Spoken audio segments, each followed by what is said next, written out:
Servir prepublica proyectos de reglamentos de la Ley de Servicio Civil con el objetivo de recibir comentarios y sugerencias en los sindicatos, servidores, espero que también prensa, espero que también ONGs, y será hasta el 20 de abril. ¿Qué persigue esta ley? Tiene una finalidad realmente medular: que el Estado brinde servicios de calidad a los ciudadanos, revalore la función pública e introduzca la meritocracia en el Estado. En otras palabras, en realidad equivale a decir: vamos a hacer una gran reforma del servicio civil. Intento que se ha hecho muchas veces en el Perú y que lamentablemente siempre ha quedado a mitad de camino, precisamente porque también hay muchos factores y muchos intereses a los cuales les conviene que la cosa marche mal. Doctor Juan Carlos Cortés, buenos días, gracias por estar con nosotros. Me he permitido este largo comentario porque en verdad estamos ante un estupendo desafío, justamente pertinente para que el ciudadano sienta que de veras es ciudadano. Ciertamente, y muy buenos días a todos. El objetivo de la norma de la Ley de Servicio Civil, y ahora también complementariamente con lo que va a ser el reglamento, es justamente eso, ¿no? Cómo buscamos que efectivamente el Estado peruano pueda servir adecuadamente a los ciudadanos. Y para lo cual, digamos, la ley y el reglamento tienen algunas bases importantes y que tiene que ver con la meritocracia, es decir, cómo comenzamos a desterrar por siempre el tema de corrupción al momento de la contratación, al momento de determinación de las remuneraciones de los trabajadores y los servidores públicos.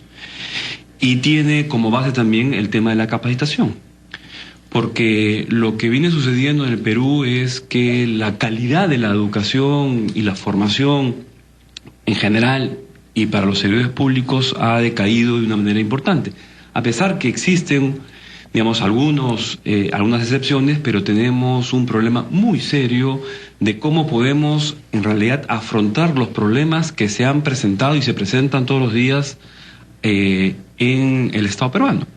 Digamos, hemos estado escuchando una conversación anterior y donde faltan capacidades para poder resolver ese problema, donde falta articulación para poder resolver el problema y donde falta una mirada interna y cambios internos en cada institución que hagan que efectivamente podamos satisfacer las necesidades de los ciudadanos y poder servirlos adecuadamente. Hacia eso apunta la ley, hacia eso apunta este reglamento que ha sido prepublicado para efectos de que puedan observarlo. De acuerdo, vamos a dejarlo allí porque tenemos que hacer la pausa de la primera hora y continuamos.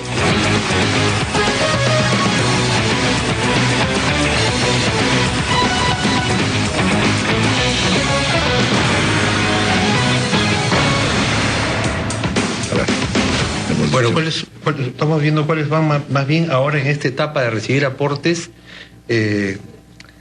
cómo van a tener reclamos ya previos, además, antes de prepublicar el reglamento.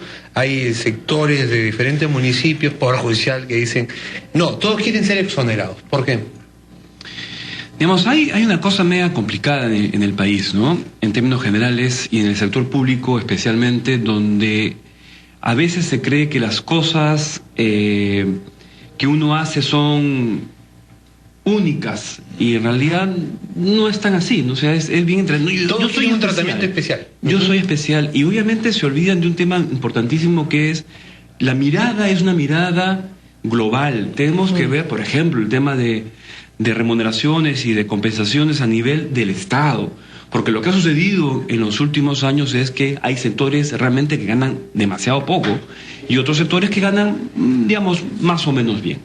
Entonces la idea es cómo miramos hacia una mirada global. En segundo lugar, porque se cree que las cosas se hacen, que uno hace, no las hace nadie. En realidad en el Estado hay perfiles de diferentes tipos de trabajo y que funcionan. Entonces, ¿cómo comenzamos a absorber y a mejorar eso? Y en tercer lugar, creo que hay un tema de la falta de articulación. O sea, eso hace que yo crea que lo que yo hago es lo mejor. Y por otro lado, creo que hay un tema complicado también, y es que las cosas no se leen. Es bien interesante lo que yo he visto... público analfabeto, digamos. No, es que se critican cosas... de oídas, nada más, ¿no? Porque alguien me dijo que no me conviene, pero no se han tomado el trabajo de leer. En el caso concreto de lo que es gestión de rendimiento y evaluaciones, se ha dicho de todo. Y no es nada de lo que se ha colocado ni en la ley ni en el reglamento. No es un examen, no pretendemos despedir masivamente a nadie. Dicen, es la justificación para el despido, dicen, ¿no? Hay todas las garantías. Es más, inclusive nosotros nos estamos colocando como servir una soga al cuello acá diciendo todos los años vamos a informar a la Comisión de Presupuesto del Congreso y a la Contraloría qué es lo que ha pasado con las... Habrá algunas cosas que creo que impiden que el mensaje que ustedes están lanzando funcione. Que Congreso y Poder Judicial no se quieren adherir. O sea, el Congreso se ha eximido de esta ley, lo cual dice mucho. Ellos mismos dan una ley con la que no quieren ser reglamentados, y Poder Judicial, que son los encargados de hacer cumplir la ley en el país, tampoco quieren. Ahí, ¿qué se podría hacer para que esto se entienda como una política otra vez de Estado y no en los términos en que usted señala que se está planteando de yo soy especial, yo creo una ley distinta? Yo creo que en el caso del Poder Judicial, digamos que los trabajadores están haciendo una huelga por esta razón. Creo que es importante, en primer lugar, que vean los beneficios que hay en la ley. En segundo lugar, que vean los beneficios no únicamente, digamos, para ahora un tema de una remuneración más, una remuneración menos, sino es la proyección que pueden tener en sus carreras. Y adicionalmente a entender que efectivamente necesitamos en el Poder Judicial y en todas las entidades públicas, necesitamos que existan reglas claras que se vayan a aplicar hacia futuro. Entonces, en este momento ha sido aprobado en la Comisión de Trabajo, no ha sido todavía discutido en la Comisión de Presupuesto y no está tampoco señalado para efectos que se discuta en el Pleno. Pero creemos que deberían recapacitar, pensar, ver bien la norma y ver que efectivamente los favorece para efectos de su progresión, para efectos de su beneficio. Vamos a ver las cosas un poco dentro de lo que podemos llamar el escalímetro, ¿no es cierto? Porque se es servidor público y se es más o menos satisfecho en la medida en que uno siente que tiene más poder. El que está abajo es un desanimado y no cree mucho en que nada le va a solucionar en la vida, y realmente está ahí en fatalidad, pero también ha generado una serie de costumbres rarísimas. Trabaja menos horas, llega, marca la tarjeta y se va, después retorna, en fin. Hay entonces una perversidad. Primero, ¿quiénes son y hasta dónde llega uno a ser servidor público? Esa es una primera definición que le pido, por favor, porque tampoco se sabe si, por ejemplo, el determinado juez de paz es servidor público, ¿no? Y así en todos los niveles, maestros, auxiliares, en fin, asesores, pensadores, etcétera. Y ayayeros, que también son empleados públicos. Entonces, eso por un lado. ¿Qué cosa es un servidor público? ¿Quiénes son servidores públicos? Segundo, exigencias para ser servidor público, lo cual supone en realidad un grado de calificación en materia de moralidad y un grado de calificación en materia profesional, de especialización. Allí entonces muchos servidores, por el solo hecho de que se les ponga un examen, dejan de ser servidores porque no reúnen el mínimo de condiciones, de requisitos. En otras palabras, en definitiva, una reforma como la que están ustedes planteando efectivamente crea muchas suspicacias, pero al mismo tiempo también temores. Y de hecho va a tener que ser severa o no. En principio, somos servidores públicos todos aquellos que tenemos un empleo con el Estado y que servimos a los ciudadanos. El gran problema, hay un tema cultural y conceptual de lo que ha sido servidor público. Básicamente se ha quedado en lo primero, es decir, trabajo para el Estado. Sin embargo, lo más importante y lo que estamos tratando de rescatar en este momento es que sí, trabajamos para el Estado, pero nuestro principal objetivo es servir bien a los ciudadanos. Y todos aquellos que no hagan eso, en realidad no deberían ser servidores públicos. En segundo lugar, en el tema de una de las grandes cosas que estamos planteando en la reforma es que cada puesto tenga un perfil. ¿Qué significa ese perfil? Significa que tenga las habilidades y tenga los conocimientos para estar en ese perfil. Quienes no están en ese perfil no tendrían que estar. E inclusive los que son trabajadores de confianza o personal de confianza.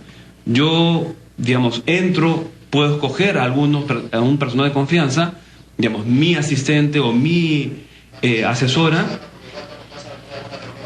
y en esto, digamos, obviamente lo que tiene que cumplir esa persona es ese perfil. Si no cumple ese perfil, no debe entrar en la administración pública o en ese puesto concreto. Entonces, eso es un tema sumamente importante que se está exigiendo. Cada institución va a tener y debe tener, digamos, un cuadro de personal y cada uno con el perfil. Eso va a evitar que entre personas que no tienen las capacidades o no tienen las habilidades para poder hacer. Y adicionalmente el concurso. Todo es concurso. Digamos, donde debe ganar, digamos, el que tenga el mejor perfil, el que tenga, digamos, las mejores habilidades para ese caso. Eso lo que va a desterrar es que no existan personas o ingresen personas que no deben ingresar al servicio público. Y usted ha señalado una cosa importantísima, que parte de todo eso es ese bichito que tiene que tener de ética, que todo acto debe ser conducido por, digamos, una decisión ética. Y obviamente con eso evitar lo que estamos viendo lamentablemente en el país en este momento. Para eso estamos trabajando, estamos tratando de ya a través de otra cosa, de la escuela, de justamente entrar a discutir y a profundizar los temas éticos en la realidad, no en el discurso, sino en la propia realidad. Finalmente, además, me recuerdan acá en el Twitter que no solo Congreso, SUNAT y Contraloría también están eximidas de la ley Servir. ¿Hay alguna forma de hacer que se incluyan para dar el mensaje correcto? ¿Eso ya está decidido que así va a ser? Es una decisión del Congreso y obviamente, digamos, tendría que ir por esa vía, la del Congreso. Digamos, fueron accionados en la discusión congresal y obviamente podrían plantear justamente, digamos, lo contrario, ¿no? Se le reclamó mucho a la ley el hecho de no haber hecho esto que están haciendo ahora, el haber recogido más opiniones, el haber empapado más a las personas sobre el sentido de la ley. ¿Está funcionando ahora? Uno aprende, Cristian, ¿no? Entonces, sí, digamos, estamos teniendo un número significativo de personas que están realizando propuestas, observaciones al propio reglamento. Muy bien. Lo interrumpimos y le agradecemos a don Juan Carlos Cortés, porque estamos en comunicación con nuestro corresponsal.